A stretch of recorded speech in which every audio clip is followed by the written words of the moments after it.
అభివృద్ధి సంక్షేమమే కూటమి ప్రభుత్వ లక్ష్యమని ప్రతి పేదవారి ఇంటికి ప్రభుత్వ పథకాలు అందించాలనే సంకల్పంతో కూటమి ప్రభుత్వం పనిచేస్తుందని కాకినాడ సిటీ ఎమ్మెల్యే వనమాడి కొండబాబు పేర్కొన్నారు. సుపరిపాలనలో తొలి అడుగు కార్యక్రమంలో శాసనసభ్యులు వనమాడి కొండబాబు తెలుగుదేశం పార్టీ నాయకులతో కలిసి స్థానిక 36వ డివిజన్ నందు పర్యటించి స్థానిక ప్రజల సమస్యలను అడిగి తెలుసుకుని కూటమి ప్రభుత్వం ప్రజలకు అందిస్తున్న సంక్షేమ పథకాలు మరియు సాధించిన ప్రగతి అమలు గురించి వివరించారు. ఈ సందర్భంగా కొండబాబు మాట్లాడుతూ ముఖ్యమంత్రి నారా చంద్రబాబు నాయకత్వంలోని కూటమి ప్రభుత్వం ప్రతి పేదవారి ఇంటికి ప్రభుత్వ పథకాలు అందించాలనే సంకల్పంతో పనిచేస్తుందని, ఏడాది కూటమి పాలనలో అన్ని వర్గాల వారు ఎంతో ఆనందంగా ఉన్నారని, ముఖ్యంగా మహిళలు, వృద్ధులు, విద్యార్థులు, యువతకు నేరుగా సంక్షేమ ఫలాలు అందుతుండటంతో సుపరిపాలనలో తొలి అడుగు కార్యక్రమానికి ప్రజల నుండి అనూహ్య స్పందన లభిస్తుందని కొండబాబు పేర్కొన్నారు. ఈ కార్యక్రమంలో స్థానిక నాయకులు నల్లూరి శ్రీనివాస్, ఆకెళ్ల ప్రసాద్, నల్లూరి తులసి, సాలగ్రామ లక్ష్మీ ప్రసన్న, చాట్ల వీరబాబు, చికట్ల వాసు, సత్యంశెట్టి రాజేష్, ఉప్పులూరి వీరభద్రరావు, పొట్నూరి ధనలక్ష్మి, దారపు శ్రీను, పాపారెడ్డి, పెమ్మాడి సాయి ప్రసన్న, అట్లా మధుశ్రీ, కర్రి మహేష్, సరగడ గృహలక్ష్మి, లంక వరప్రసాద్, క్లస్టర్ ఇన్ఛార్జ్ చింతా పేర్రాజు తదితరులు పాల్గొన్నారు. మనకి పూర్వం నుంచి ఉన్నవాళ్ళు ఉదాహరణకి అమర్రాజు బ్యాటరీ పెడతారు కదా. మనకి అమర్రాజు బ్యాటరీ ఎప్పటి నుంచి ఉందండి? ఎన్నో సంవత్సరాలుగా ఉన్నారు అమర్రాజు బ్యాటరీ చిత్తూరు జిల్లాలో. కొన్ని వేల మందికి ఉద్యోగాలు.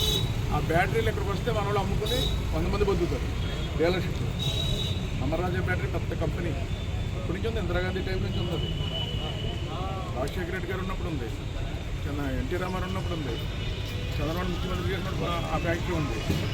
అలానే జగన్మోహన్ రెడ్డి వచ్చిన తర్వాత ఓటాలు అడిగితే భయపడిపోయి చిత్తూరు జిల్లాలో తీసి హైదరాబాద్ వెళ్ళిపోయి పెట్టుకున్నారు. అంటే అందుకే పారిపోయారు. అలాంటి వాళ్ళు ఎంతమంది వెళ్ళిపోయారో చూడండి. అదే చంద్రబాబు నాయుడు గారు కంటిన్యూ ఉండుంటే ముఖ్యమంత్రిగా ఫ్యాక్టరీలన్నీ వచ్చినా పక్కన అభివృద్ధి జరిగిన పిల్లలకు ఉద్యోగాల అవకాశాలు వచ్చినాయి.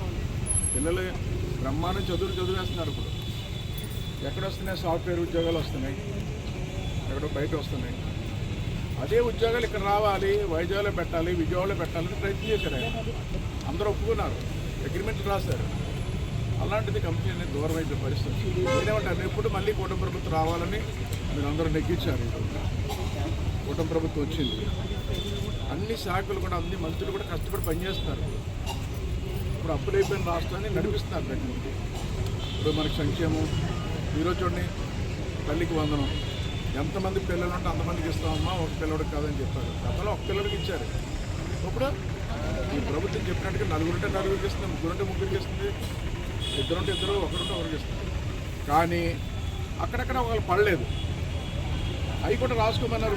ఇంటికి వస్తే రాసుకోండి, ఎవరికి రాలేదో తెలుసుకోండి, వాళ్ళకి కూడా మళ్ళీ ఇవ్వాలి. అలా పెన్షన్లు అందరికి ఇస్తున్నాం. అందరికి ఇచ్చినా అక్కడక్కడ రాలేదంటారు. ఎందుకు రాలేదు?